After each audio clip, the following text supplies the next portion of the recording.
Bonjour à toutes et à tous, bienvenue pour ce nouveau webinaire. Je serai donc votre interlocutrice sur le chat. Étienne et Jean-Daniel vont se présenter juste après. Je vous invite à poser vos questions via le chat. Nous y répondrons en fin de présentation. Bon webinaire. Étienne, honneur à toi, honneur à l'invité. Merci Jean-Daniel pour l'invitation. Donc, je suis Étienne Gache du groupe La Poste et je travaille à la direction des partenariats pour Digipost. Très bien. Et donc moi, Jean-Daniel Brinkman, donc je suis responsable des partenariats chez Efalia. Et donc je travaille en étroite collaboration, notamment avec Étienne. Ok, donc on est réunis aujourd'hui en fait pour discuter de l'inclusion numérique au sein des territoires et voir comment Digipost et Efalia peuvent proposer des solutions en fait, pour faciliter cette notion d'inclusion.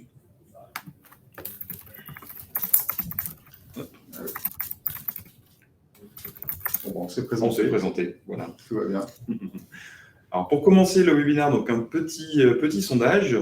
La question c'est, avez-vous déjà initié une démarche d'inclusion numérique au sein de votre collectivité?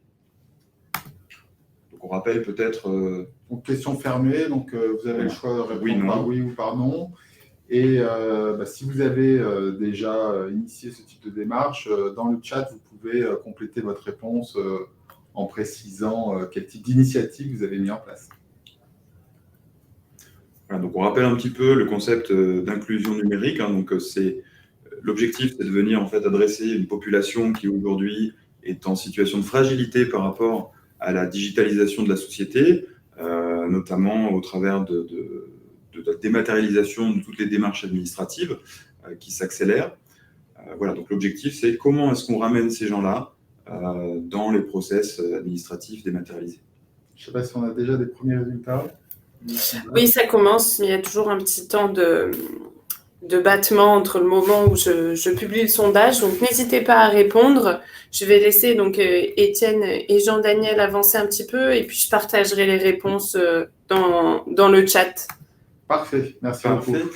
N'hésitez pas non plus, si vous le souhaitez, dans le chat, à indiquer finalement quel type de projet vous avez pu mener autour de l'inclusion numérique au sein de votre collectivité, parce que c'est quelque chose qui est assez vaste. Ça peut aller de la notion de couverture du territoire par des solutions de mobilité, c'est-à-dire l'installation d'antennes relais mobiles dans des zones blanches ou gris très pâles. Mais ça peut être également de la formation. Voilà, merci, de la formation aux personnes âgées, par exemple. Ça peut aussi être... l'accès à du matériel. Exactement, de la mise à disposition de matériel, de tablettes, par exemple. Voilà, c'est vraiment un sujet vaste. Donc, n'hésitez pas à mettre dans le chat vos retours d'expérience. L'objectif, on va le répéter, donc c'est vraiment répondre aux défis qui sont posés par l'exclusion numérique aujourd'hui grâce à une plateforme sécurisée qui permet de faciliter en fait l'accès aux démarches en ligne, tant pour l'usager finalement que pour l'agent de la collectivité. En effet, aujourd'hui, on va se focaliser sur la notion de plateforme numérique, d'outils web en mode SaaS, et on sait que l'inclusion numérique peut couvrir différents champs d'applications, mais là, on va vraiment se focaliser sur notre savoir-faire, la plateforme et le confort. On va vous rappeler un petit peu les contextes et attentes du marché.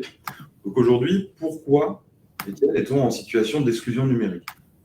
L'exclusion numérique, c'est lié, on vient d'en parler, à l'accès au matériel. Aujourd'hui, un smartphone, un ordinateur portable, c'est un certain budget et toutes les familles, tous les foyers n'ont pas la possibilité de s'équiper.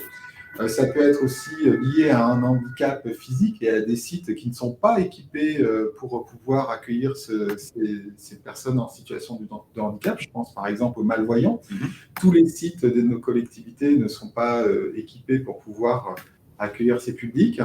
Je pense au site web, j'entends. Évidemment, la France connaît encore quelques zones blanches en termes de couverture web. Mais on va aussi parler de culture digitale. Aujourd'hui, tous nos publics ne sont pas familiers à des parcours web, à ce qu'on appelle des workflows. Déjà, rien que ce terme, ça peut bloquer certaines personnes. voilà, il y a aussi la barrière de la langue. Aujourd'hui, il faut savoir que tous les sites ne sont pas disponibles en langue anglaise ou dans d'autres langues que le français. Il y a aussi des gens qui sont en exclusion volontaire, et ça, il faut aussi savoir répondre à ces publics, c'est-à-dire souvent des publics qui s'excluent de ces domaines numériques par crainte, par peur de perte des données ou par peur d'exploitation des données personnelles. Donc, il faut savoir répondre aux questions qui sont mises en avant par ces publics. Et puis enfin, il y a les personnes marginalisées. Donc, on pense évidemment au sans domicile fixe, mais ça peut être y compris des publics fragiles socialement. Et donc, l'objectif n'est pas de répondre à toutes ces problématiques. Ça serait un peu présomptueux de vouloir répondre à tout, mais en tout cas d'essayer de répondre à un certain nombre avec des outils numériques adaptés aux collectivités territoriales et à ces publics. Alors, je vais me permettre de revenir un petit peu sur la notion d'habitation en zone blanche, parce qu'avec la situation, la crise sanitaire en fait, qu'on a connue, nous, en échangeant en fait, avec plusieurs de nos clients des collectivités territoriales, on s'est rendu compte qu'il y avait quand même un exode des populations, je dirais, urbaines, et notamment de la population parisienne, dans des régions qui n'étaient pas suffisamment équipées pour pouvoir accueillir ces nouveaux usages. C'est-à-dire qu'il y a des régions effectivement qui étaient équipées sur des relais qui étaient encore accessibles en 3G par exemple, donc il y avait de la téléphonie et une certaine couverture data, mais aujourd'hui le fait d'être en télétravail, ça induit des flux visio par exemple, qui sont des flux lourds à gérer, des flux complexes, et qui ne peuvent pas, vu l'ampleur de la croissance de ces usages-là, ces réseaux ne tiennent plus la charge, tout simplement. Ça va accélérer ces chantiers. Exactement. Donc, si on met quelques chiffres derrière ce qu'on appelle l'illectronisme, c'est le terme un peu savant pour parler de ce sujet de l'exclusion numérique, l'INSEE, en 2019, répertoriait 17% de la population active, soit 13 millions de personnes concernées par cet illectronisme. Donc, ce sont des personnes qui, à différents degrés, sont en marge de tous nos processus de dématérialisation. Et on sait que les collectivités territoriales dématérialisent énormément et rapidement leurs différents processus. 23% des foyers français ne sont pas équipés d'une solution qui leur permettrait de répondre tout simplement à une démarche, un formulaire en ligne. Et 69% des démarches administratives sont aujourd'hui en dématérialisation. Donc on voit le décalage qu'il y a entre l'objectif des collectivités et la situation réelle des foyers français. Alors, en tant que groupe La Poste, je me devais de vous donner quelques mots sur le groupe. Tu peux passer et simplement rappeler que le groupe La Poste, c'est 4 branches au contact des clients. Bien sûr, la branche que tout le monde connaît, c'est la branche service courrier colis, le courrier postal, qui est un service de proximité et qui délivre des colis et des plis à l'ensemble des Français. C'est aussi une branche postale, banque postale, avec une banque au service de tous les Français. Et puis, c'est un réseau physique avec plus de 30 000 points physiques à travers le territoire. Mais c'est aussi une branche numérique, un réseau avec des services numériques au service du public. Et Digipost fait partie de ces services universels au sein de cette branche numérique. Et enfin, le groupe La Poste, c'est aussi un groupe orienté vers l'international, notamment avec sa branche Géopost qui regroupe les activités plutôt colis et logistique du groupe. Donc Digipost, aujourd'hui, c'est le coffre-fort numérique pour tous les Français. C'est un produit universel, gratuit, qui est disponible sur laposte.fr. Il permet de stocker, sécuriser des documents numériques certifiés, donc ça veut dire des authentiques numériques, et on pense immédiatement au bulletin de paye, qui est le premier document présent dans les coffres, puisque c'est une obligation légale de le déposer dans un coffre. Et donc, pour répondre à ces obligations, eh bien, on a mis un certain nombre de sécurités autour de ce coffre-fort pour respecter déjà la norme qui est définie par l'AFNOR. Et ensuite, on a mis un certain nombre de sécurités pour se mettre en conformité avec l'ANSSI, l'Agence nationale des services informatiques, voilà, avec des serveurs en France. En fait, on a mis tous les gages possibles à l'état de l'art du métier de coffre-fort pour offrir la meilleure expérience aux Français. Alors aujourd'hui, Digipost, c'est 8000 entreprises qui déversent des documents, des authentiques numériques dans ces coffres-forts. Alors pourquoi on parle d'authentiques numériques? Parce que ce sont des documents qui vont ensuite pouvoir être réutilisés avec une valeur forte dans des démarches, notamment lorsqu'on doit justifier de son domicile, on a besoin d'un authentique justificatif de domicile. Lorsqu'on doit justifier de ses revenus, on a besoin d'avoir soit sa feuille d'impôt authentique, soit ses bulletins de salaire. Et le fait de les avoir hébergés dans un coffre-fort sans possibilité de les altérer, rend le document authentique et opposable. Et c'est ce qui fait la valeur de ce coffre-fort. Donc 8000 entreprises déversent auprès de près de 3 millions maintenant de salariés, 2,8. Voilà, on héberge près de 300 millions de documents. C'est une solution, à chaque fois qu'on fait des enquêtes de satisfaction, qui satisfait une grande majorité des utilisateurs, 92% lors de la dernière enquête. Et c'est parce qu'on essaye de faciliter la vie administrative des utilisateurs. On ne fait pas simplement de l'hébergement de données, on va un petit peu plus loin. La Poste se veut être au service du public et donc on a mis un certain nombre d'éléments qui facilitent la vie administrative. Voilà, c'est une solution web, mobile et également disponible sur tablette. Et notre application mobile a été téléchargée plus de 1,5 million de fois avec une très bonne note sur les stores. Donc voilà autant d'éléments qui doivent vous donner confiance dans l'offre Digipost. Donc, maintenant, je vais vous présenter un petit peu donc Efalia en quelques mots. Alors, beaucoup d'entre vous nous connaissent déjà puisqu'on travaille énormément avec les collectivités territoriales et notamment les départements, mais c'est toujours intéressant de rappeler qui on est et ce qu'on fait. Donc aujourd'hui, nous, Efalia, donc on est un éditeur de logiciels français, donc basé à Lyon. On est présent sur 5 pans d'activité majeurs qui sont l'éditique, donc c'est vraiment des logiciels pour produire du document en masse, la gestion électronique de documents au travers notamment de notre plateforme de GED multigest, le business process management qui est vraiment un outil de gestion de processus métier full web, toutes nos solutions sont full web, qui est également déployé au niveau des collectivités. On a historiquement une activité de dématérialisation à la source, donc c'est vraiment de la mise en place en fait de matériel de capture, c'est du scanner pour compléter en fait toute la chaîne documentaire depuis la production, l'acquisition, la capture jusqu'au stockage. Et on est également éditeur d'une solution de signature électronique, voilà, qui s'appelle MGSign et qui vient s'inscrire en fait à l'intérieur de Multigest pour pouvoir ou de la partie BPM pour pouvoir justement gérer les circuits de validation de bout en bout. BPM, Business Process Management, tout à fait, gestion de processus métier.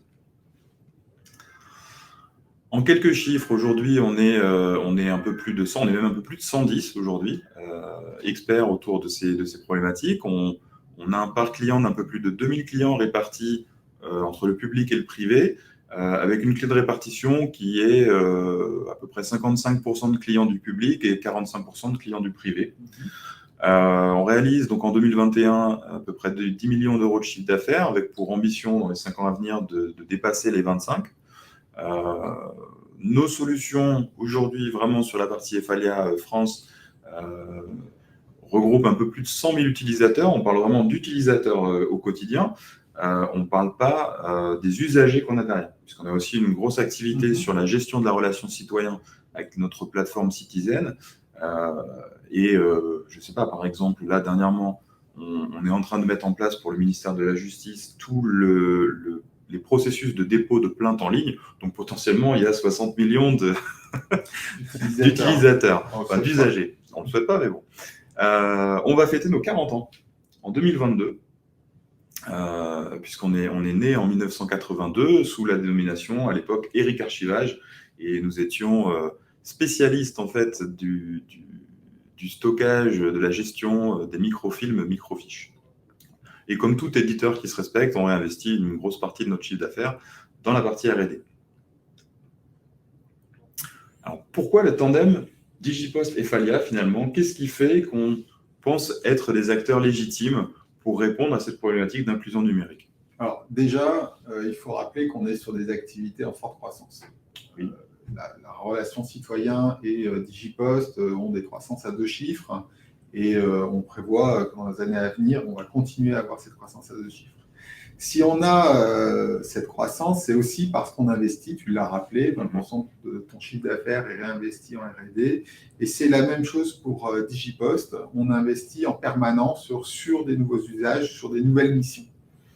Ensuite, il faut rappeler que dans l'ADN du groupe La Poste, la territorialité, c'est un mot complexe, mais fait partie de nos missions de service public. On se doit d'être au service des territoires et l'inclusion numérique, puisque La Poste se transforme, de plus en plus de ses métiers physiques se transforment en métiers digitaux, ne serait-ce que l'envoi de certains courriers, factures, aujourd'hui sont envoyés sur des processus numériques. Donc, on se doit aussi d'accompagner notre public vers les usages numériques de tout ordre. Ça va être dans la relation citoyen, mais ça peut être aussi sur la gestion de nos automates. On se transforme à tous les niveaux. Dans notre mission de service public aussi, on a cette ambition de lutter contre les fractures territoriales, fractures sociales. Il faut savoir que dans notre mission, la Banque Postale, par exemple, distribue les aides sociales au public concerné. Donc, c'est quelque chose qui est présent auprès de tous les postiers et postières en France. Donc, on a cette ambition partagée aussi à la branche numérique. Voilà, c'est une question de philosophie et de préoccupation. Bien sûr, il y a un enjeu business, et on va voir que derrière, il y a aussi la volonté d'offrir un service aux collectivités territoriales qui leur fasse gagner en efficacité, qui leur fasse gagner aussi en service rendu auprès de leur public. Et donc, c'est vers ça qu'on veut tendre avec vous. Ok. Pour nous, effectivement, côté Falia, on est une société qui est vraiment au service du secteur public de manière historique. On est un des acteurs majeurs en fait, de l'action sociale en France, donc au travers de l'action qu'on mène auprès des MDPH, par exemple, des départements, des régions, et également des collectivités, des municipalités. Voilà, on est partenaire historique des départements. Je pense que certains départements sont clients depuis près de 20 ans sur Multigest, donc ça commence à faire une collaboration quand même assez conséquente. Et sur la partie gestion de relations citoyens, gestion de relations usagers, Citizen, en fait, est une solution qui a été créée par des acteurs de la fonction publique, donc des fonctionnaires, dont 2 des 3 fondateurs sont encore restés chez Citizen. Voilà, le 3e fondateur est parti, a été appelé par de hautes fonctions à la DINUM pour ne rien divulguer. Et c'est vraiment donc une solution qui a été créée pour répondre aux besoins, aux attentes des acteurs de la fonction publique dans la gestion de la relation usagée dématérialisée. De nouveau, petit sondage. Êtes-vous déjà équipé d'une solution de gestion de la relation citoyen permettant de dématérialiser les démarches administratives? Alors pourquoi cette question? Parce qu'en fait, tout part de là. On a oublié de rappeler aussi que dans l'expérience Falia, il y a aussi beaucoup de retours clients qui vous demandent justement comment on peut répondre à ces problématiques. On va l'expliquer tout à l'heure dans la proposition de valeur, mais c'est aussi, on s'est nourri de ces retours. De ces retours. Merci Étienne, c'est une très belle transition. Effectivement, ce qu'on vous présente aujourd'hui, c'est-à-dire la démarche qu'on vous présente, le concept finalement de solution qu'on vous présente, il vient en fait d'échanges qu'on a pu avoir avec nos clients, tant au niveau des CCAS par exemple, que des conseils départementaux, que des MDPH, qui nous ont parlé en fait de leurs difficultés à traiter les dossiers de personnes en situation d'électronisme, on va dire, pour généraliser.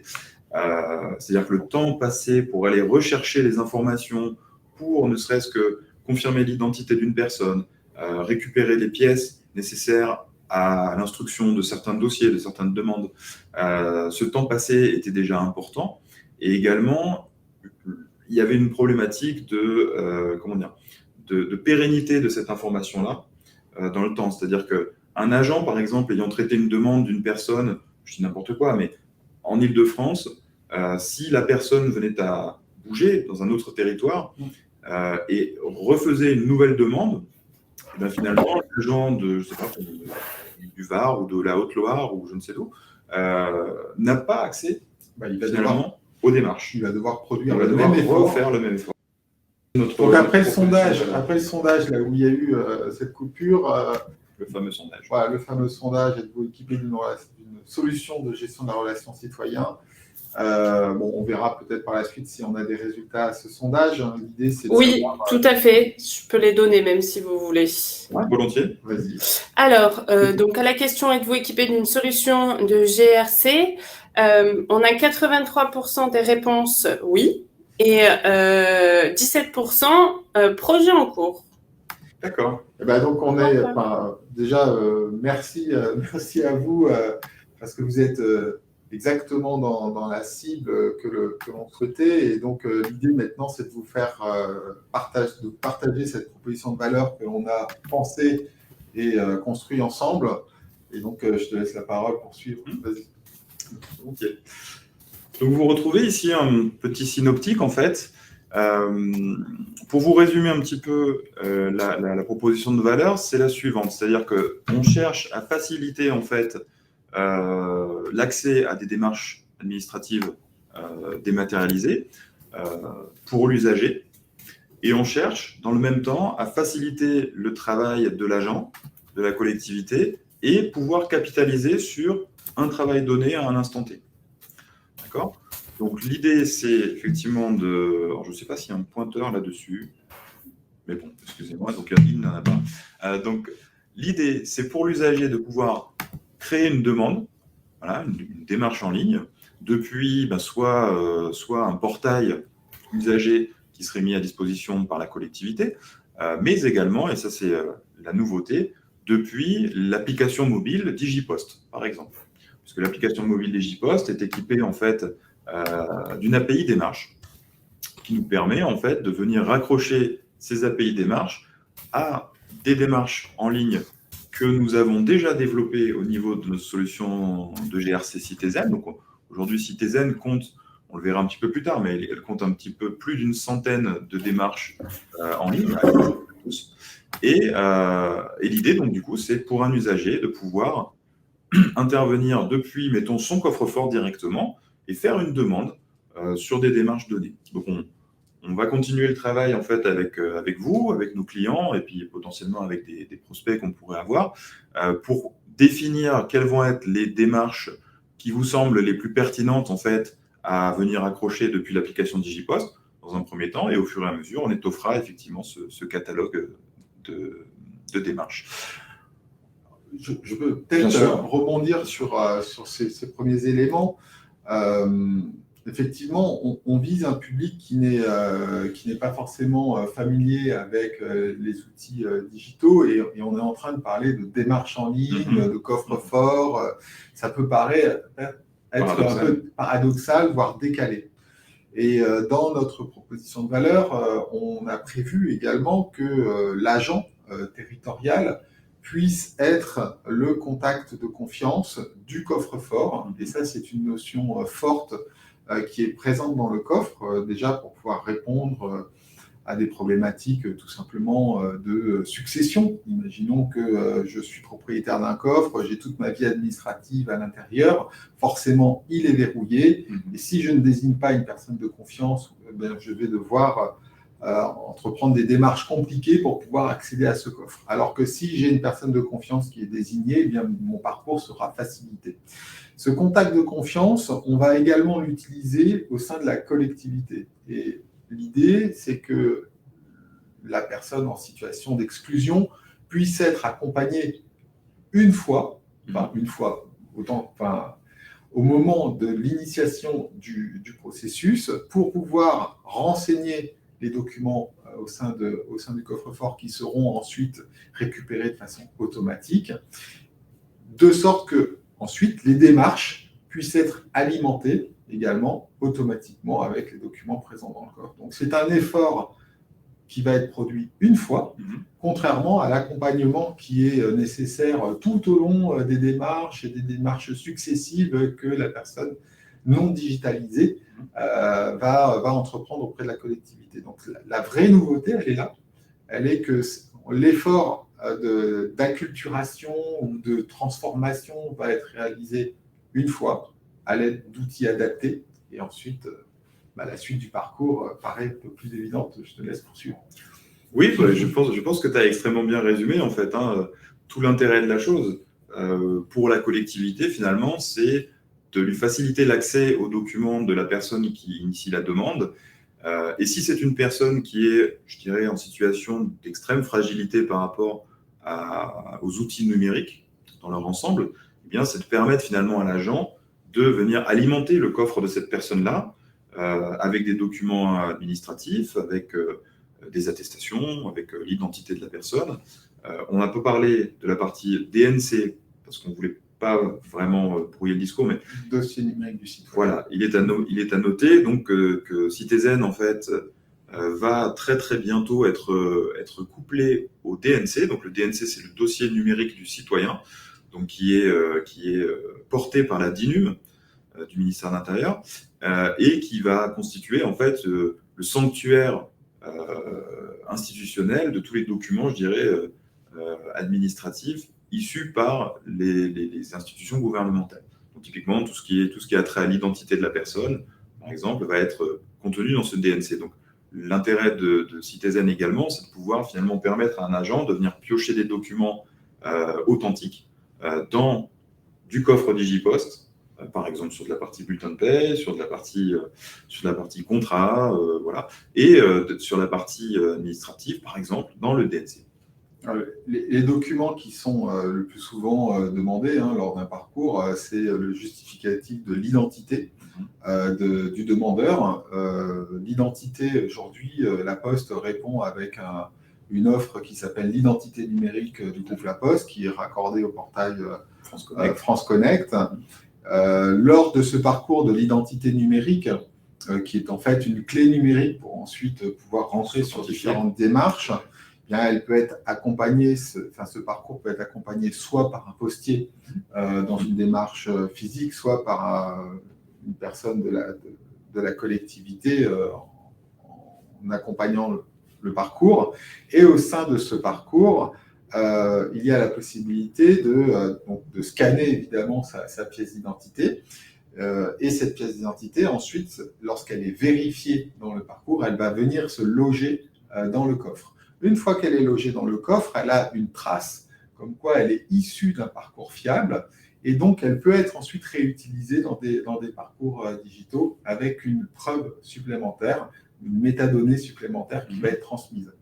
C'est la même chose alors on parlait de fracture numérique, donc on n'a pas forcément une box Internet à la maison, mais en revanche, on a au moins un fournisseur d'énergie. EDF, Engie, j'en cite plusieurs pour Gaz de France, pas faire de pub, Eni, voilà. Et donc ces fournisseurs d'énergie sont également présents dans le coffre Digipost et ce sont des collecteurs de données où on va pouvoir également récupérer son justificatif de domicile de façon automatique et toujours à jour. Ça veut dire que si vous demandez un justificatif de domicile de moins de 3 mois, eh bien comme les documents sont automatiquement chargé dans le coffre, vous l'aurez systématiquement à jour dans votre démarche. Voilà, qui répond à certaines problématiques que vous rencontrez.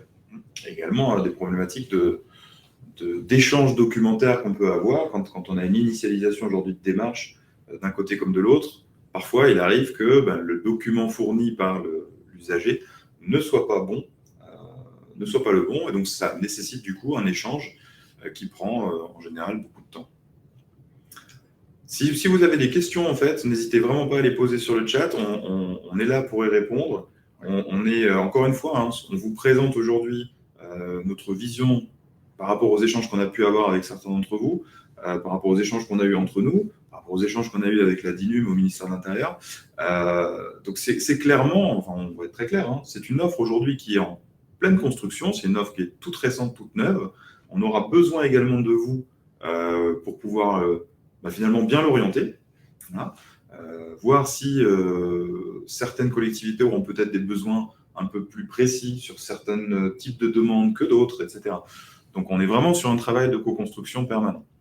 Alors, ça repose quand même sur 3 blocs, que sont la collecte des documents. Donc, la collecte de documents, Digipost est là pour pouvoir assurer notamment ce rôle et pouvoir ensuite les taguer, ou en tout cas les classer, les catégoriser pour pouvoir ensuite mieux les restituer. Et donc, il y a ce rôle de vérification. Et d'ailleurs, dans ce rôle de vérification, si un document est vérifié une fois dans une démarche, il est ensuite répertorié comme ayant été vérifié dans cette démarche et il va pouvoir être réutilisé dans une autre démarche. Je pense notamment à la pièce d'identité, mais je pense à...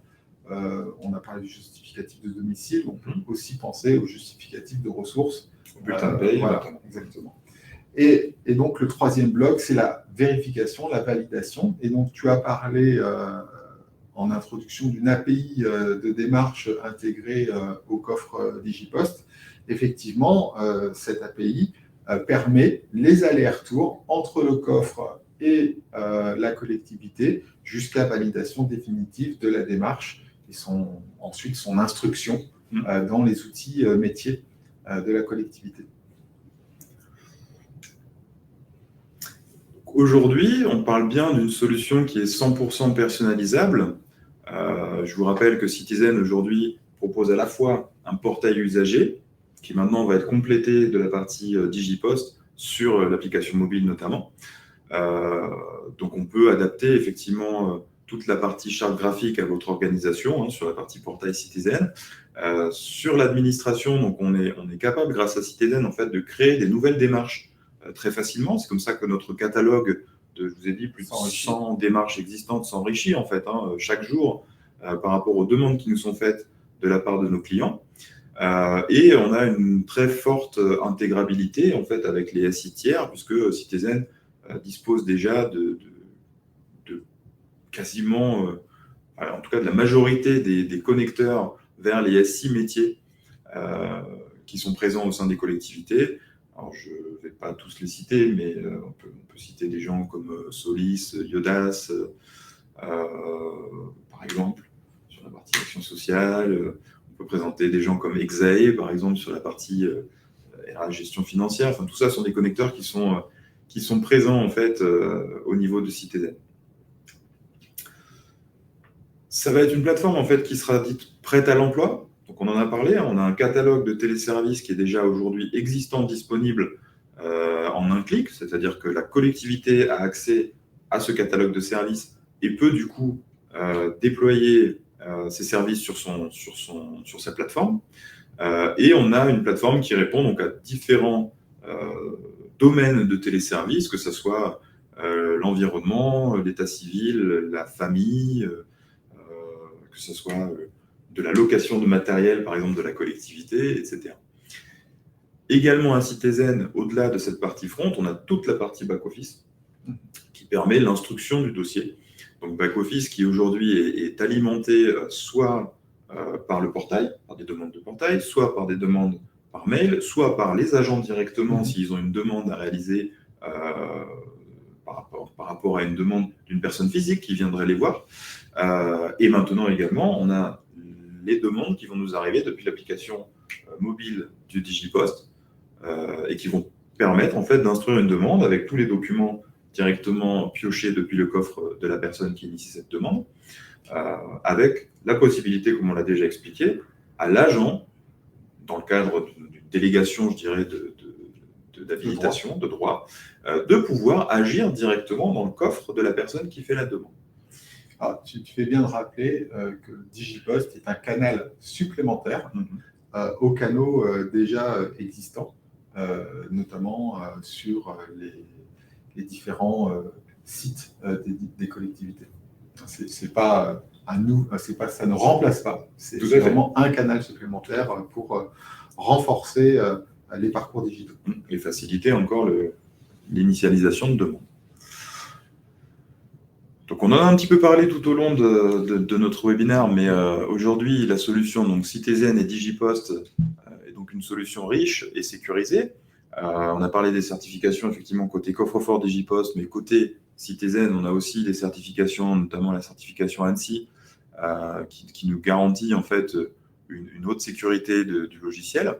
On ne va pas parler en détail de chaque brique en fait composant l'offre, mais pour résumer, Citizen et Digipost donc est capable de répondre à tout le spectre en fait lié aux demandes, aux démarches administratives au travers de tous les modules qui le composent.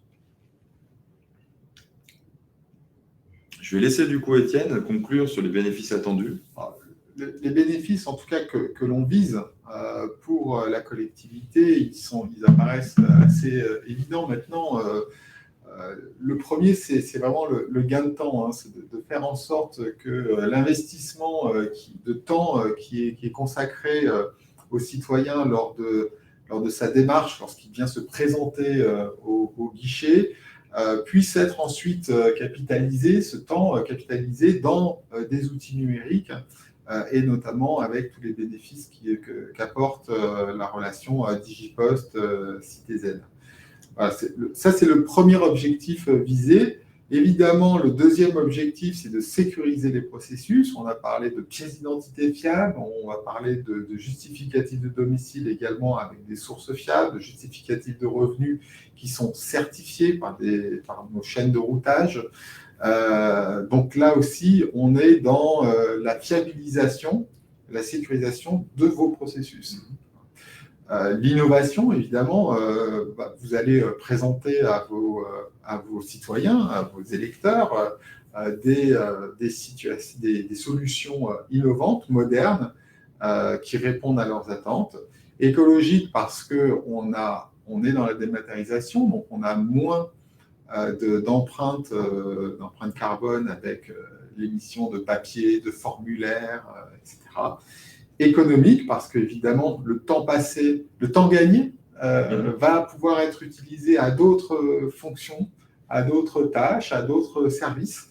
Et voilà pourquoi on pense que c'est une très bonne solution pour vous, pour les collectivités. Alors, pour les usagers, en fait, je l'ai dit, Digipost, c'est un service gratuit. C'est un service qui est disponible sur laposte.fr et sur les stores Apple, Google, Android et iOS, pardon. Et donc, il est universel, gratuit et à vie. Donc là, c'est vraiment un bénéfice fort. Évidemment, il offre des gages de sécurité et un stockage en France avec des données qui sont dupliquées, on dit redondées, plusieurs fois sur des sites distants. Elle permet la récupération automatique des documents et elle facilite l'accès à des démarches. Le coffre est équipé de démarches qui sont, on va dire, génériques. Mais là, lorsqu'on parle de démarches avec Palia, on parle vraiment de démarches qui sont intégrées à des outils métiers. Voilà, pour résumer, les bénéfices qu'on attend de cette solution. Si vous en voyez d'autres, n'hésitez pas à nous les souffler. Donc, je vous propose de conclure sur une session de questions-réponses. Donc, vous pouvez poser les questions sur le chat et on tâchera d'y répondre. Peut-être qu'il y en a déjà. Peut-être qu'il y en a déjà. Redlaw, est-ce que tu peux nous dire si nous avons des questions de la part des participants ? Oui. Oui, les questions ont commencé à arriver. Pour info, pendant que vous étiez sur la retouche maquillage, j'ai donné les résultats du sondage que nous avions fait au début de la présentation, disant que toutes les réponses étaient positives à l'initiation d'une démarche d'inclusion numérique. Alors, On a des exemples d'initiatives alors voilà, on en a eu un. Donc ici, il y a quelqu'un qui disait donc c'est Marc L. Je suis désolée, j'ai pas votre nom de famille qui s'affiche. Sur les diapositives, pardon. Au-delà des difficultés matérielles et sociales, la complexité des démarches administratives ou la confiance dans le formulaire papier peuvent aussi être des freins à l'e-administration. Sur ce point, le Conseil départemental du Finistère mène plusieurs actions de dématérialisation, de dépôt et de traitement des demandes. Donc voilà, donc c'était à ce niveau-là. Donc c'était sur les traitements des demandes. Après, j'ai pas eu d'autres commentaires. En revanche, j'ai des questions. Peut-être avez-vous des commentaires à apporter à ça avant que je passe aux questions. Alors, ce commentaire qui a été posé par Marc pose bien la question de la confiance numérique. Et nos outils se placent vraiment dans cet objectif de donner confiance. D'ailleurs, on parle de tiers de confiance quand on parle de la Poste, tiers de confiance numérique de plus en plus.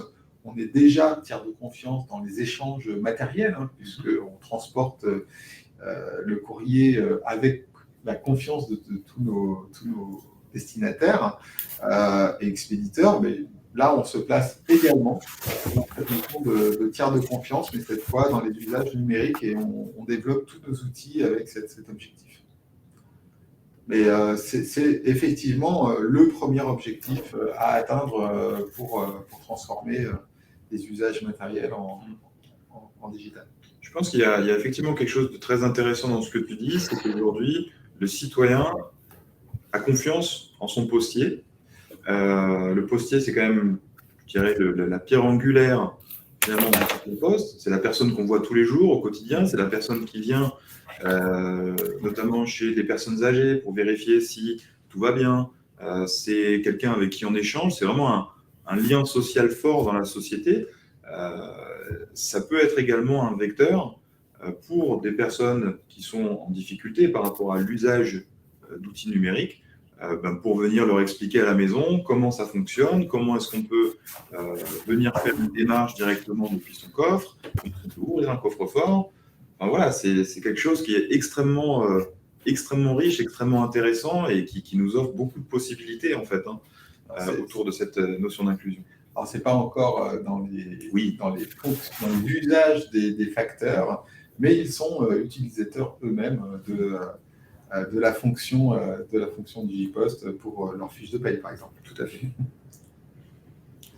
Alors, au niveau des questions, avez-vous des contacts, donc ça c'est plutôt pour DigiPost, avez-vous des contacts avec d'autres portails, PCRM, Inetom par exemple? Alors, Inetom est également un de nos partenaires. Effectivement, DigiPost s'appuie sur un réseau de partenaires, puisqu'on est sur un modèle de distribution indirecte, puisque en fait, le coffre-fort a pour ambition, pour objectif, de se brancher à un processus métier.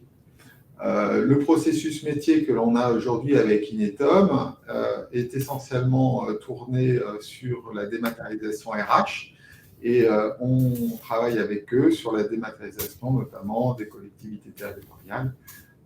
Voilà l'expérience que l'on a pour l'instant avec Inetom. On n'a pas encore été dans ce nouvel usage de la relation citoyen avec eux.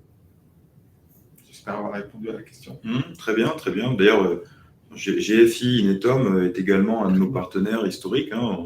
On a plusieurs connecteurs vers plusieurs de leurs suites logicielles métiers. Donc, c'est effectivement des gens qu'on côtoie. Alors, après, on a une question, donc ça, c'est plutôt pour Ephalia, Jean-Daniel. Où trouver des informations complémentaires sur Citizen? Alors, moi, je peux même y répondre. Vas-y, je te laisse faire. Vous pouvez aller sur www.citizen.fr, donc 6 comme le chiffre 6, T comme Thierry, et zen.fr. Tout à fait. Et puis, si besoin, si vous avez des questions spécifiques, surtout n'hésitez pas à nous les envoyer sur contact@tefalia.com. Dans ces cas-là, on pourra vous mettre en relation avec la bonne personne si c'est des questions plutôt techniques, des questions plutôt sur les fonctionnalités, etc. N'hésitez pas. On fera en sorte de vous répondre très vite et avec les bonnes informations.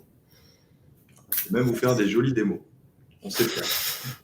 Tout à fait, tout à fait.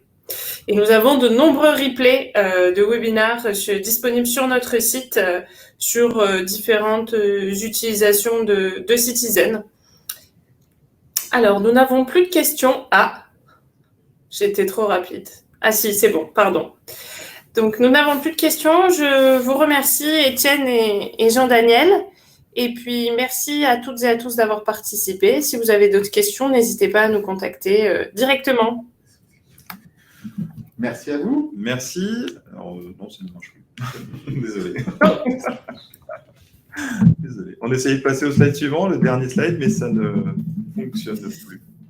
Tant pis. Non, apparemment non. Mais nous vous enverrons la présentation par mail, bien évidemment, à la suite du webinaire. Voilà, avec le replay. En tout cas, on vous remercie pour votre présence. Merci Étienne d'avoir accepté notre invitation. C'est toujours un plaisir de témoigner à vos côtés. En tout cas, merci pour cette prise de parole. Merci beaucoup. Au revoir, à bientôt. Merci beaucoup, à bientôt, au revoir.